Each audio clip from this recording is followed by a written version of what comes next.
আপনাদের মাঝে আবারও একটি ভিডিও নিয়ে আসলাম। ভিডিওটা দেখে চোখ দিয়ে পানি আসছে বাধ্য। ভিডিওটা ভালো করে দেখবেন, দেখে যদি ভালো লাগে লাইক কমেন্ট শেয়ার করবেন। ধন্যবাদ। বাবা এই যাইতেছা হ বৌমা দেও।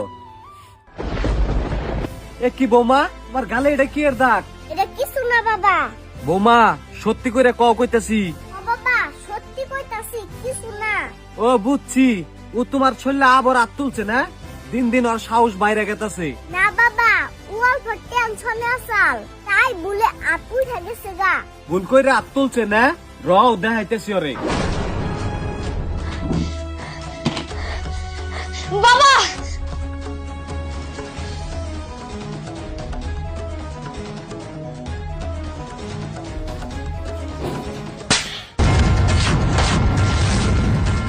বাবা তুমি আমার মারলা কে? মারুম না কি করুম? তুই বউর শরীরে হাত তুলছ কে?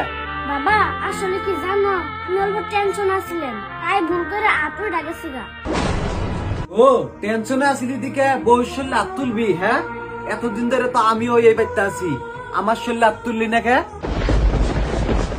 এটা কি করতেছো বাবা? তুমি আমার বাবা, আমি তোমার সাথে আত্মরম জানবা।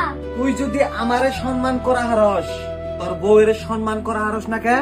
তোর বউ তো এই বাড়ির লক্ষ্মী। আমার ভুল হয়ে গেছে বাবা, আমারে মাফ করে দাও।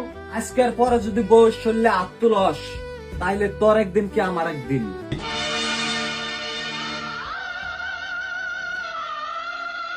ঠিক আছে বাবা, আজকের পর আর কোনোদিন তোমার বৌমার সাথে আত্মরম না। ঠিক আছে, কথাটা জানি মনে থাকে।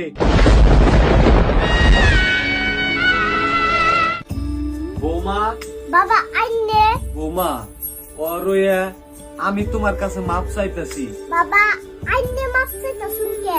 না বৌমা, শিক্ষা খালি মেয়া গোনা উলাগো শিক্ষা দেওয়া উচিত, আর এটাই একমাত্র বাবারাই পারে। সত্যি বাবা, সব বাড়িতে যদি আইনের নাগাল কসুর থাকতো, তাইলে সব মেয়াগো জীবন কসুর বাড়িতে আস্তে আস্তে পার হয়ে যেত।